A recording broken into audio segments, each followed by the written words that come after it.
ও বাবা, আমি আর হাঁটতে পারছি না, আমার খুব কষ্ট হচ্ছে। তোর এই দুর্ভাগা বাপটার জন্য আর একটু কষ্ট সহ্য কর বাবা। আর একটু হাঁটলেই একটা গ্রাম পড়বে, ওখানে গিয়ে আমরা বিশ্রাম করব। না, আমি আর হাঁটতে পারছি না, আমার খিদে পেয়েছে, ঘুম পেয়েছে, বাড়ি যাব। আমাদের বাড়ি যে আর নেই বাবা। নেই মানে? নেই মানে তোর এই অভাগা বাপ নিজের দোষে তোর মাথা গোঁজার ঠাইটুকু বাঁচিয়ে রাখতে পারেনি রে রবি। ওগো, তুমি কেঁদো না, আমাদের ভাগ্যে যা ছিল তাই হয়েছে। কিন্তু তাই বলে আমার ছোট ভাই আমাকে বাড়ি থেকে তাড়িয়ে দেবে? মা বাবা মারা যাবার পর থেকে যাকে কোলে পিঠে করে মানুষ করলাম, সে বিয়ের পর এই রকম বদলে যাবে ভাবতে পারিনি। সে তো আমিও ভাবিনি গো। যে বড় দাদা নিজের জন্য না ভেবে সব কিছু নিজের পরিবারের জন্য করলো, তার সাথে কারচুপি করে বাড়ি দোকান সব নিজের নামে লিখিয়ে আমাদের পথের ভিখিরি করে দেবে। এখন এখন এই ছোট ছেলেটাকে আর তোমাকে নিয়ে কোথায় যাই বলো তো? আমার তো মাথায় কিছুই আসছে না। ও বাবা, খিদে পেয়েছে খুব। চল বাবা, আর একটু হেঁটে যাই, ওই দিকটায় একটা গ্রাম আছে।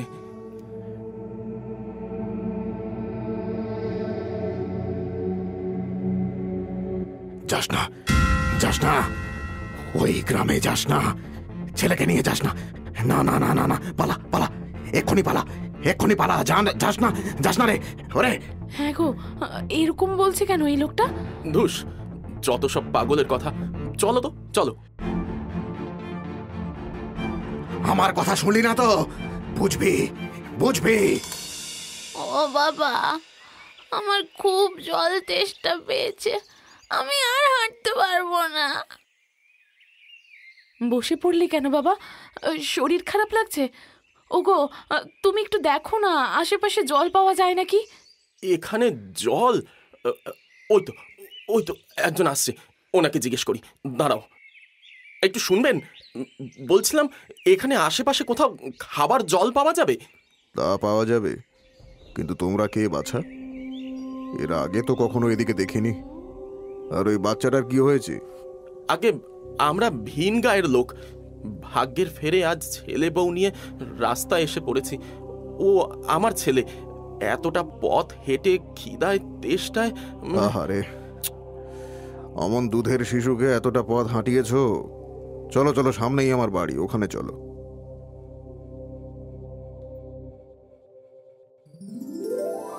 রবি বাবা, শরীর ঠিক লাগছে এখন? হ্যাঁ মা, এই দাদুটা খুব ভালো, তাই না? হ্যাঁ রবি, উনি আজ আমাদের অনেক উপকার করেছেন। সত্যি কাকাবাবু, আজ আপনি আমাদের বড় উপকার করলেন, নয়তো ছেলেটা। আহা, উপকার কিসের? আজ আমার নাতিপুতি থাকলে ওর বয়সী হতো। তোমরাও তো আমার ছেলে মেয়েরই বয়সী, এটুকু তো করতেই পারি। আপনার পরিবারের বাকি সবাই কোথায় কাকাবাবু? পরিবার? আমার পরিবার বলতে একজনই ছিল, আমার স্ত্রী। আমায় ছেড়ে সে বহুদিন হলো চলে গেছে। এখন ভূতের মতো একাই এই বাড়ি আগলে পড়ে থাকি। যাকে, তোমরা এখন কোথায় যাবে? কোথায় যাব জানি না, নিজের মায়ের পেটের ভাই বেইমানি করে ঘর ছাড়া করে দিল। এখন দেখি এই গ্রামের ভেতর কোনো মাথা গোঁজার ঠাঁই জোগাড় করতে পারি কিনা। আমি যদি একটা কথা বলি, রাখবে? কি বলুন না। এই দেখো না, এই এত বড় বাড়িতে আমি একাই থাকি, নিজের বলতে কেউ নেই। তা তোমরা যদি এই বাড়িতে থাকো, শেষ বয়সে আমি দুটো কথা বলার মানুষ পাবো। আর তোমার ছেলেটার উপর ভারী মায়া পড়ে গেছে আমার। কি বলছেন কাকাবাবু? আমরা এই বাড়িতে মানে? আর কিন্তু কিন্তু করো না বাবা, তুমি আমার ছেলের মতো। প্রথম জীবনে আমি যা অর্থোপার্জন করেছি তাতে আমাদের বেশ চলে যাবে। তারপরেও যদি তুমি কিছু করতে চাও, শহরে যেও কদিন পর কাজ খুঁজতে। আপনাকে যে কি বলে ধন্যবাদ দেবো কাকাবাবু, আমি নিজেও জানি না। আমাকে নয়, তোমাদের ছেলেকে ধন্যবাদ দাও। ওর জন্যই তো তোমরা আশ্রয় পেলে। মানে ঠিক বুঝলাম না। মানে ইয়ে মানে তোমাদের ছেলের উপরে এত মায়া পড়ে গেল যে ওকে ছেড়ে আমার আর থাকতে ইচ্ছে করছে না, তাই বললাম আর কি। ইয়ে যাও, তোমরা তোমরা তোমরা গিয়ে বিশ্রাম নাও, যাও যাও যাও। এরপর বেশ কিছুদিন কেটে গেছে। রমেশ তার স্ত্রী আর সন্তানকে নিয়ে হারাধন নামক ওই বয়স্ক ব্যক্তিটির বাড়িতে বেশ সুখেই দিন কাটাচ্ছে। আর সবচেয়ে আনন্দে আছে রবি। হারাধন দাদু তাকে খুব ভালোবাসে, ভালো ভালো খাবার এনে দেয়, খেলা করে। একদিন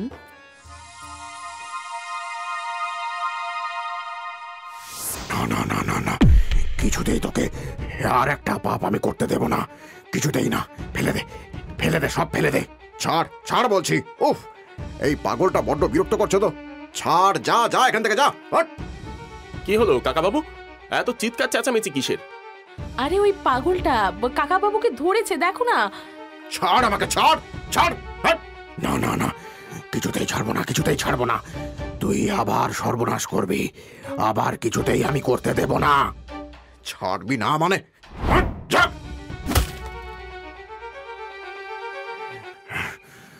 যত সব। কাকাবাবু, আপনি ঠিক আছেন?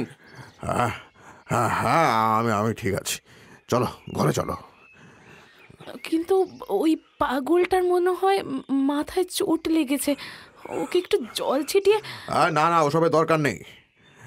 ও একটু অজ্ঞান হয়েছে, জ্ঞান ফিরলে নিজেই উঠে চলে যাবে। তোমরা ঘরে চলো, তোমাদের সাথে কথা আছে। হ্যাঁ কাকাবাবু, চলুন। মালা, এসো। বলুন কাকাবাবু, কি বলবেন বলছিলেন? হ্যাঁ, এই যে বৌমা, এই বাজারের ব্যাগটা ধরো। এতে বড় মাছ, মাংস, মিষ্টি সব আছে। ভালো করে রান্না করবে, ঠিক আছে?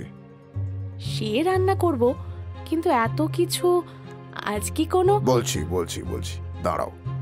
তার আগে বলো, আমার দাদু ভাই কোথায়? ও তো ওই পাশের ঘরেই খেলছে, ডেকে দেবো? না, এই নাও, এই জামাটা আজ স্নান করিয়ে ওকে পরিয়ে দিও,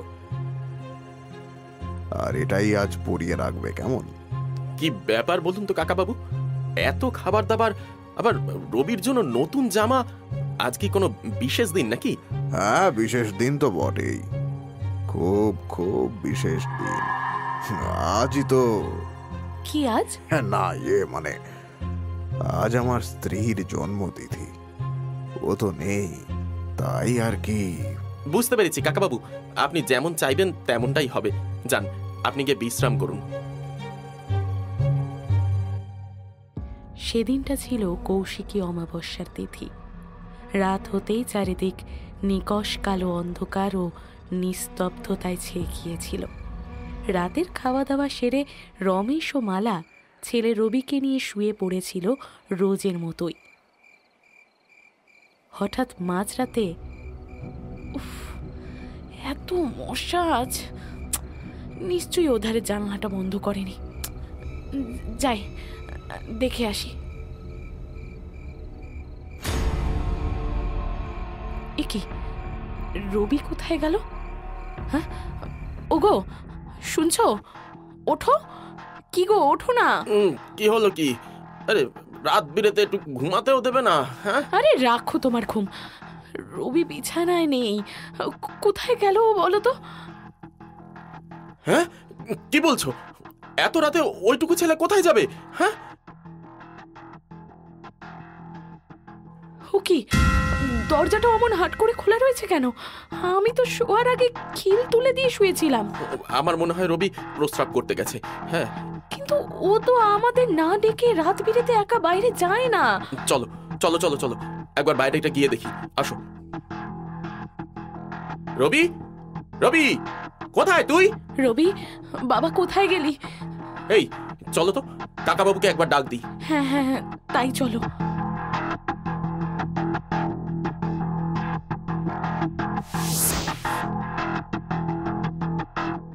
এ কি, কাকাবাবুও তো ঘরে নেই, কোথায় গেলেন উনি? আমি আমি কিছু বুঝতে পারছি না। আমার আমার আমার ছেলেটাই বা কোথায় গেল বলো তো? চলো তো, বাড়িটার এদিক ওদিকে একবার খুঁজে দেখি। রবি, কাকা বাবু, কোথায় আপনারা? রবি, কোথায় বাবা তুই? কাকা বাবু, আপনি কোথায়? সারা বাড়ি তন্ন তন্ন করে খুঁজলাম, কোথাও পেলাম না তো। কি গো, কি করি এখন? আমার আমার আমার ছেলেটা কোথায় গেল? ওর ওর কোনো বিপদ হলো না তো গো? হ্যাঁ, কি করব এখন? আমি জানি তোমাদের ছেলে কোথায় আছে। তুমি তুমি এখানে কি করে এলে? আর এই এই ওকে যদি জীবিত ফিরে পেতে চাও তবে এসো। এই ঢাকনাটা তোলো, এখান দিয়েই সেই সুড়ঙ্গ পথ যেখানে তোমার ছেলে আছে। রমেশ আর মালা মিলে ঢাকনাটা সরাতেই দেখে পাগলের কথাই ঠিক, ওখানে সত্যি একটা সুড়ঙ্গ পথ রয়েছে। ওরা তিনজন সিঁড়ি বেয়ে নেমে গেল নিচের দিকে। ওং শ্রীং খ্রিং হং সং।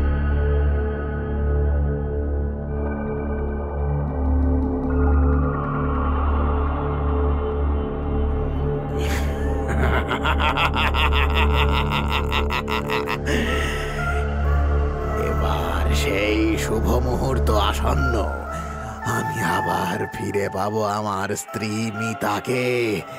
এই ছেলের রক্ত পেলেই আবার সে জেগে উঠবে।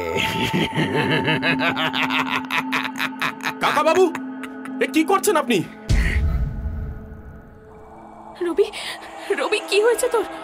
ওঠ বাবা, ওঠ, চোখ খোল, চোখ খোল।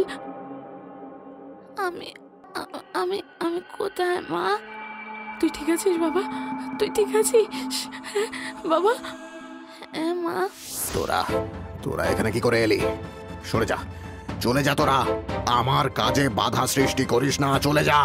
তুই একবার আমার ছেলেকে মেরে যে পাপ করেছিস তা আমি আর কিছুতেই করতে দেব না। রমেশ বাবু, ওর হাত থেকে খড়গোটা ছিনিয়ে নিন।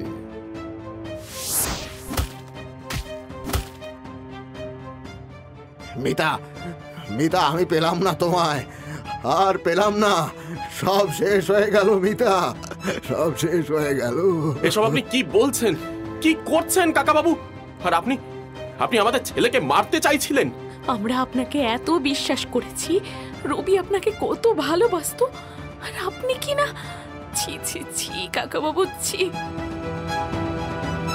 আমাকে দাদু এখানে কেন নিয়ে এলো মা? আর আর তোমরা সবাই দাদুকে বকছো কেন? দাদু তোকে এখানে কিভাবে নিয়ে এসেছে রে রবি? ওই তো রাতের বেলা দরজার বাইরে থেকে দাদু ডাকছিল, ওই তো কি একটা দেখাবে বললো। তারপর আমি তো দরজা খুলে বেরোলাম। তারপর তারপর আমার আর কিছু মনে পড়ছে না। তারপর ওকে অজ্ঞান করে এখানে ওকে বলি দিতে নিয়ে এসেছিল এই শয়তান বুড়ো। এর আগেও তুই অনেক খুন করেছিস পাষণ্ড। আমার ছোট্ট ছেলেটাকে মেরেছিস। কেন করেছিস বল? আজ তোকে সবটা বলতেই হবে। বলছি বলছি আজ থেকে 25 বছর আগে আমি আর আমার স্ত্রী মিতা নিজেদের বাড়ি থেকে পালিয়ে বিয়ে করি। আমাদের বিয়েটা দুই পরিবারের কেউ মেনে নেয়নি, তাই আমরা এই গ্রামের এক প্রান্তে এই বাড়িটা তৈরি করে থাকতে শুরু করি। আমার রমরমা ব্যবসা ছিল, তাতে খুব স্বচ্ছন্দে জীবন কাটত। এভাবে অনেকগুলো বছর কেটে যায়, কিন্তু আমাদের কোনো সন্তান ছিল না। যদিও সে নিয়ে আমার কোনো মাথা ব্যথা ছিল না, আমি আমার স্ত্রী মিতাকে নিয়েই খুশি ছিলাম।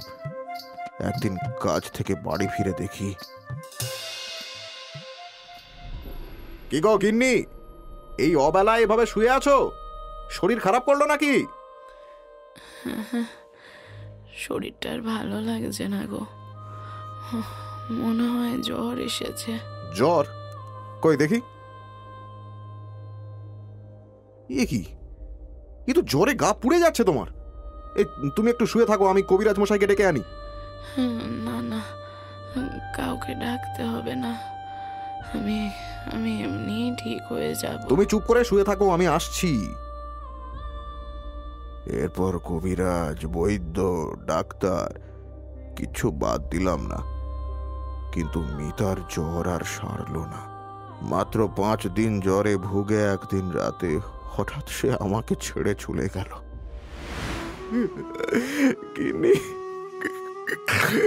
তুমি আমাকে এভাবে ছেড়ে চলে গেলে, আমার কথা একটিবারও ভাবলে না?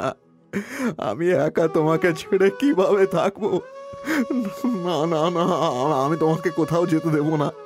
তুমি আমার সাথেই থাকবে, আমার সাথে।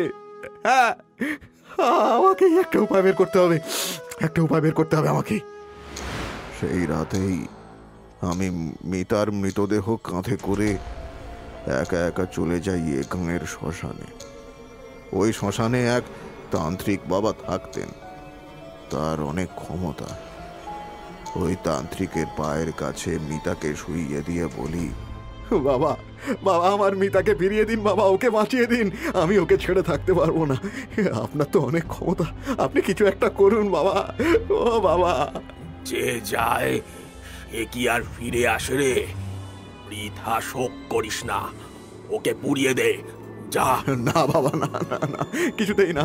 আপনি যা চাইবেন আমি আপনাকে তাই দেব, কিন্তু আপনি ওকে ফিরিয়ে দিন বাবা।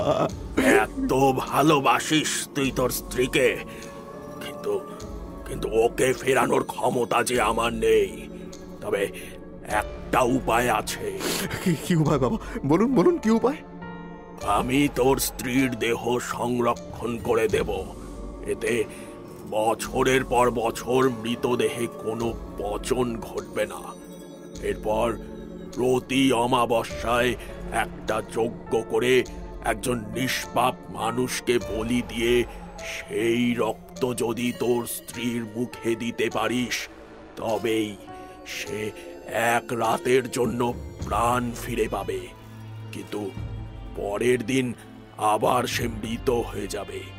তুই কি পারবি? হ্যাঁ, আমি পারবো, আমি পারবো বাবা।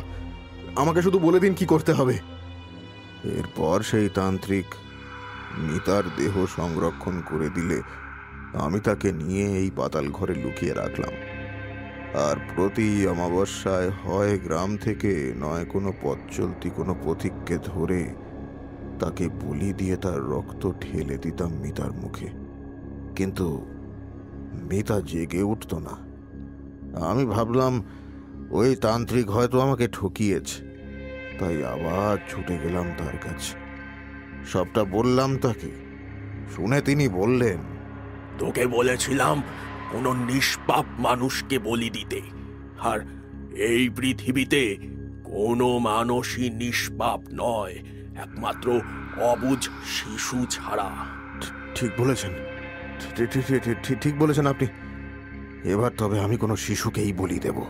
এই জন্যই তুই গ্রাম থেকে আমার ছেলেকে চুরি করে এনেছিলি, হ্যাঁ? কিন্তু ততদিনে তোর বাড়িতে এসে লোকে হারিয়ে যাচ্ছে সে গুঞ্জন ছড়িয়ে পড়েছিল গ্রামে, আর তাই আমিও সন্দেহের বশে সেই রাতে এসে পড়ি তোর বাড়িতে। কিন্তু ততক্ষণে অনেকটা দেরি হয়ে গিয়েছিল। আমার ছেলে বিশুকে বলি দিয়ে দিয়েছিলি তুই। আমার ছেলের রক্তাক্ত শরীর আমাকে তোর জন্য দেখতে হয়েছে, শয়তান। সেদিন ধরা পড়ে যাওয়ার ভয় আমার হাতের খড়গোটা ছুঁড়ে মেরেছিলাম ওর কপালে। তারপর ওর ছেলের রক্ত দিয়ে জাগিয়ে তুলেছিলাম আমার মিতাকে। ওই দিন রাতে আমার মিতা জেগে উঠেছিল। আমি অনেক গল্প করেছিলাম ওর সাথে। কিন্তু তারপর কি হয়েছিল মনে পড়ছে না কেন? পরদিন সকালে যখন তোর জ্ঞান ফেরে তখন তুই শোকে আর কপালের আঘাতে পাগল হয়ে গিয়েছিলি। তাই তোকে ছেড়ে দিই আমি। আর তারপর আমাদের ছেলের প্রতি নজর পড়ে আপনার? হ্যাঁ, গ্রামে সবাই আমাকে সন্দেহ করে, আর এদিকেও সেরকম কেউ একটা আসে না। তাই সেদিন যখন তোমাদের সাথে রবিকে দেখলাম, মনে হলো আমি আবার ফিরে পাবো আমার স্ত্রী মিতাকে। কিন্তু আমি যে এখানে আছি তোমরা কি করে জানলে? ও তো পাগল হয়ে গিয়েছিল, ওর তো কিছু মনে ছিল না। আজ যখন আপনি এই ভদ্রলোককে ধাক্কা দিয়েছিলেন, তখন উনি মাথায় আঘাত পান, তাতেই বোধহয় ওনার স্মৃতি ফিরে আসে। হ্যাঁ, হয়তো তাই। কারণ যখন আজ আমি নিজেকে এই বাড়ির বাইরের গাছতলায় আবিষ্কার করলাম, তখন দেখলাম আমার সব মনে পড়ে গেছে। আমি হতবুদ্ধি হয়ে বসেছিলাম, এমন সময়তে চিৎকার শুনতে পেয়ে আমি ওদের এখানে নিয়ে আসি। আপনি অসম্ভবকে সম্ভব করতে অনেক পাপ করেছেন কাকাবাবু, কিন্তু আর নয়। দাদা চলুন, ওই মৃতদেহ আমরা দাহ করে দিই, তাহলেই সব না সমস্যার না না সমাধান না হয়ে না যাবে। না না না না না, আমার মিতাকে তোমরা দাহ করো না, ওর কষ্ট হবে। ওকে কিছু করো না তোমরা, দয়া করে ওকে ছেড়ে দাও, ছেড়ে দাও ওকে। রমেশ আর ওই ভদ্রলোক হারাধনের কোনো কথা না শুনে মিতার মৃতদেহ বাড়ির বাইরে নিয়ে এসে তা দাহ করে দেয়। না না না না, মিতা আমি আসছি। মিতা, তোমাকে একা এ কষ্ট সহ্য করতে দেব না।